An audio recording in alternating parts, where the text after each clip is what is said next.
Budget 2024. These are the things that you definitely don't know about the Indian interim budget of 2024-2025. Finance minister Nirmala Sitharaman ने 1 फरवरी को budget पेश किया. But what was exactly expected from this budget? Let's talk about the middle class. Salaried individuals expected an increase in the basic exemption limit and a higher house rent allowance, that is HRA, in both the old and new tax regimes. This can offer relief to the troubled middle income classes against the growing burden of inflationary tax in a period of stagnating real wages and joblessness. Over the last 7 years, the income of most salaried classes, both in urban and rural areas, have not seen a significant increase. This is despite the continuous rise in prices of essential consumer and capital goods. The value of the rupee has considerably fallen over time, adding to the fiscal burden of the average Indian household. As a result, household debt has reached over 35% of GDP levels.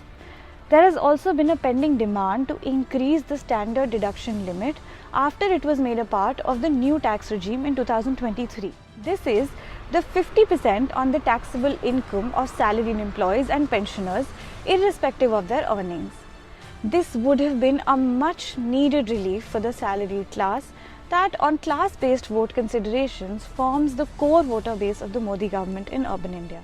Another potential solution could have been the extension of the benefits under the national pension system to the new tax regime. This would have provided a much needed boost to the country's social security framework. Going by the recent records, India has consistently received poor rankings in the Global Pension Index, indicating a concerning state of social security for its citizens, especially for dependents and economically vulnerable groups. आप जहाँ भी पढ़ेंगे वहाँ पे आपको सबसे celebrated idea क्या दिखेगा मोदी गवर्नमेंट का. Have you ever wondered about the government's spending habits and how it affects you? Let's break it down in simpler terms. The government is like a big spender, and recently it's been focusing a lot on something called capital expenditure, or CapEx for short. The capital expenditure is like the government's investment in big projects, things that help the country grow, like building roads, bridges and other important things. Now the government has been going all out, spending more and more money on these projects every year. In fact, it has been growing by around 28.57% from 2022 to 2023. The current government, led by Mr. Modi, has been really keen on this spending spree, and they've been exceeding their budget for it. For the financial year 2022-23, they spent a huge 7.36 lakh crore, more than what they had initially planned. And for 2023 and 24, they set apart around 10 lakh crore to be spent. Now here is the tricky part. Even though the government is pumping all this money into big projects, it doesn't always mean that it's helping small players like you and me. Think of it in a simpler way. Imagine the government is like throwing this huge party and they're spending a lot of money, and the guests, that is like small businesses and everyday people, they are just not enjoying the party vibe. In fact, some experts are saying that this big spending spree hasn't really boosted the country's overall economy or encouraged regular folks to invest more in their businesses. On top of that, the money coming from other countries, known as the foreign direct investment or FDI, has actually gone down by 16% compared to last year. So it's like the government is spending a lot, but the positive effects aren't reaching everyone. It's a bit of a puzzle, isn't it? Now let's dive into another economic puzzle and try to make sense of it.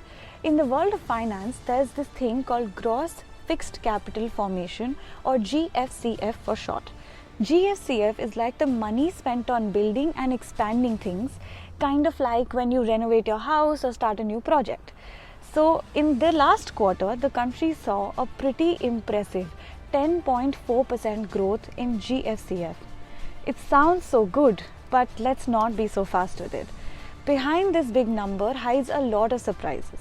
While it seems like the government's projects are boosting the economy, there is a little detail. The real assets of non-finance and manufacturing companies, the stuff that they actually own, have shrunk in real terms. Like they are not growing, they are actually contracting. Now picture this. It's like you thought your savings were growing, but in reality, they're kind of shrinking. Now here's where it gets very interesting. The part of money coming from regular businesses, let's call it private capital formation, has taken a bit of a hit, going down to around 7.8% of the country's total economy. Meanwhile, the money spent by the government, known as the public sector, has actually gone up, now making up about 10% of the whole economic pie. So it's like there's this seesaw effect. While the government's part is going up, the private side is going down. Any additional capex spending may add more to the rising government debt position, which fiscally may remain hidden in the short run, but will come out to haunt the government in its medium to long-term fiscal situation, later imposing a higher revenue and borrowing burden. Now coming to the most important part of the budget, education. In this financial year, the government is expected to spend roughly 73,000 crore on school education. The allocation marginally increased by 534 crore when compared to the revised estimates of financial year 24. While it has been increased in terms of absolute numbers, if the allocation is expressed as a share of the total budget, school and education share comes to 1.53% in financial year 25, the lowest if the pandemic years and the recovery period are ignored. The government is expected to spend roughly 37,000 crore on the Samagra Shiksha scheme, an increase that is around 4,500 crore when compared to the last year. This scheme combines three schemes: Sarva Shiksha Abhiyan, Rashtriya Madhyamik Shiksha Abhiyan and teacher education. Where does the money come from and where is it allocated? While it has been increased in terms of absolute numbers, if the allocation is expressed as a share of the total budget, the Samagra Shiksha scheme's share is only 0.79% in this year, much lower than the pre-pandemic years as well. From financial year 17 to financial year 20, the scheme's share in the total budget was over 1.2%. A celebrated scheme of the government in this regard, which was also mentioned in the budget speech this year, was PM Schools for Rising India, called PM Shri. The PM Shri School is a centrally sponsored scheme initiated by the Government of India. Its objective is to establish over 14,500 PM Shri schools, overseen by the central government, state, union territories, local bodies as well as Kendriya Vidyalaya Sangathan and Navodaya Vidyalaya Samiti. These schools aim to create an inclusive and welcoming atmosphere for every student, ensuring their well-being and providing a secure and enriching learning environment. The goal is to offer a diverse range of learning experiences and ensure access to good physical infrastructure and appropriate resources for all students. This scheme of PM Shri was approved by the Cabinet on the 7th of September 2022. In the press release, the Department of Education had said that the duration of the scheme is proposed to be from 2022 to 2026, after which it shall be the responsibility of the states and union territories to maintain the benchmarks achieved by the schools. More than 20 lakh students are expected to be direct beneficiaries of the scheme. The total cost of the project was announced to be around 27,000 crores spread over a period of 5 years, which included a central share of around 18,000 crore. This roughly equals to 3,600 crores every year.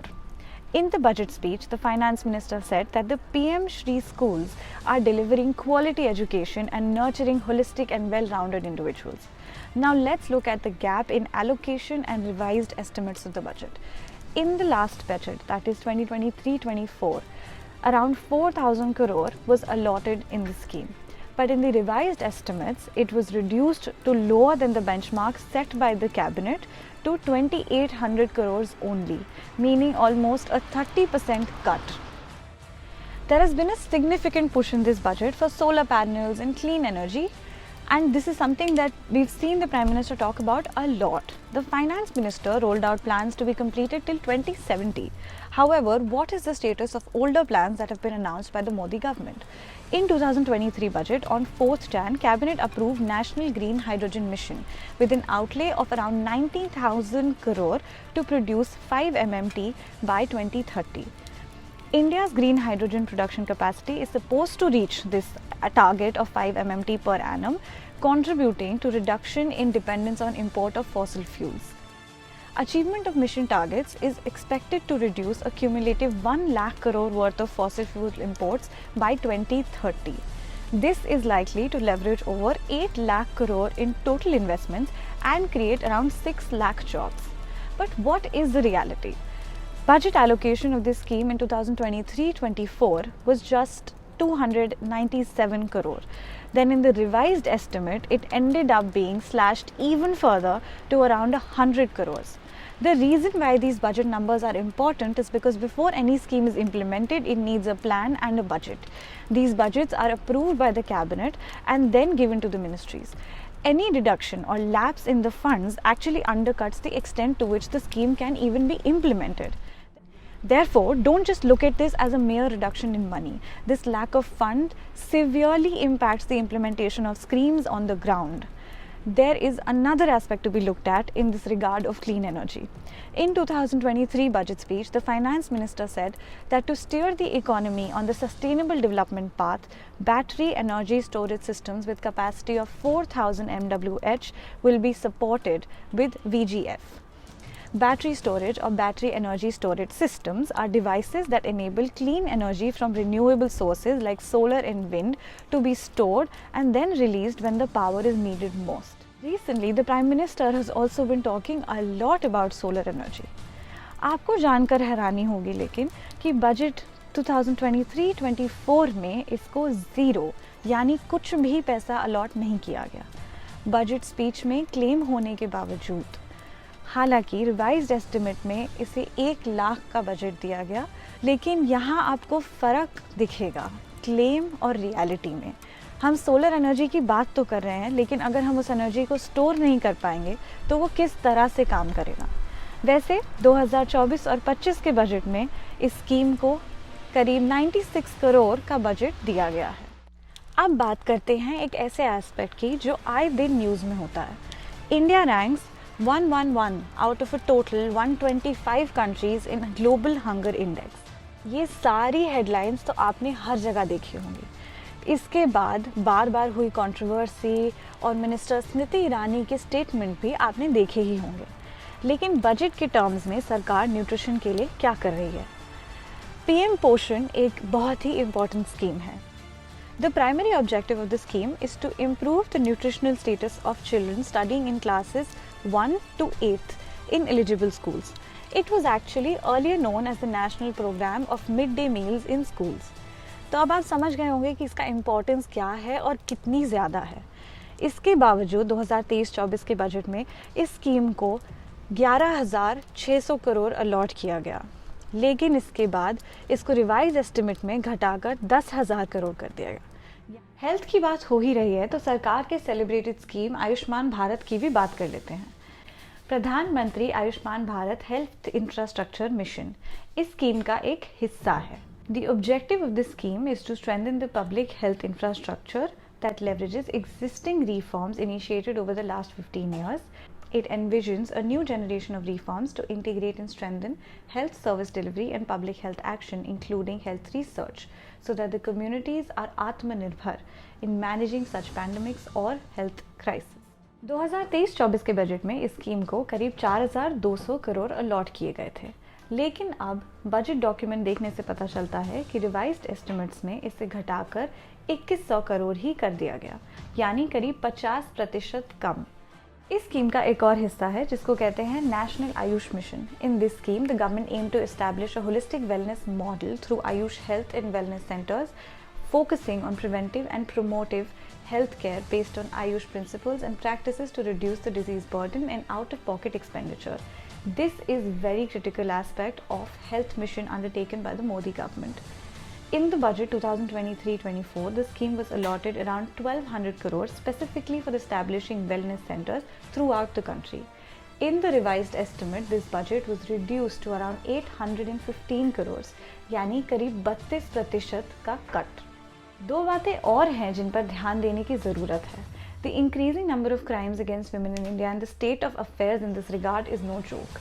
It's serious and detrimental. National Commission of Women is the statutory body that reviews constitutional and legal safeguards for women, recommends remedial legislative measures, facilitates redressal of grievances, and advises the government on all policy matters affecting women. इस budget के estimates से पता चलता है कि national commission of women was allotted around 42 crores and in the revised estimates however it was decreased to around 29.79 crores, यानी करीब 30% का कट यहाँ पे भी है। इस साल यानी 2024 और 25 में भी उन्हें सिर्फ 28 करोड़ का बजट ही दिया गया है। कुछ ऐसा ही हाल वेलफेयर और डेवलपमेंट का भी है। Similar cuts can be seen now in the budgetary allocation for the core schemes for marginalized sections such as SC, STs and minorities. For instance, the revised estimates for the umbrella scheme for development of scheduled castes are rupees 6,780 crores against the budget estimate of around 9,000 crore. For STs, the revised estimate was around roughly 3,000 crores against a budget of around 4,000 crores. So you can clearly see the pattern of the constant cuts that are happening. For minorities, it has been the same. The fall has been the sharpest actually. From the budget estimate of around 600 crores, it has now been cut to around 555. प्रधानमंत्री अनुसूचित जाति अभ्युदय योजना भी एक बहुत important scheme है।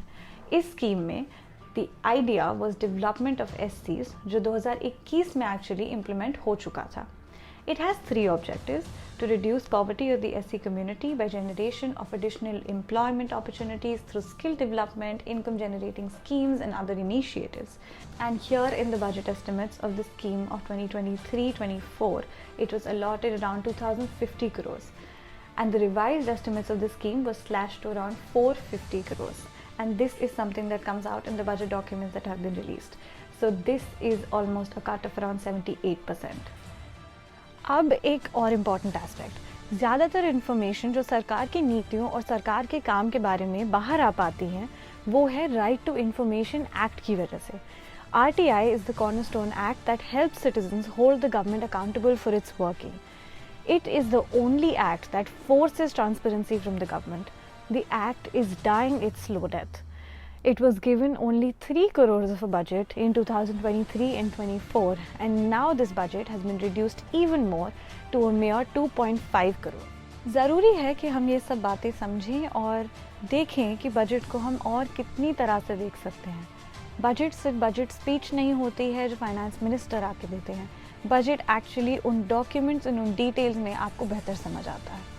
जितनी एक हद तक इम्पॉर्टेंट इन्फॉर्मेशन मैं कलेक्ट कर सकती थी मैंने वो सारी इस वीडियो में डाली है। बाकी आप ज़रूर सोर्स से खुद जाकर सरकार की वेबसाइट पर देख सकते हैं।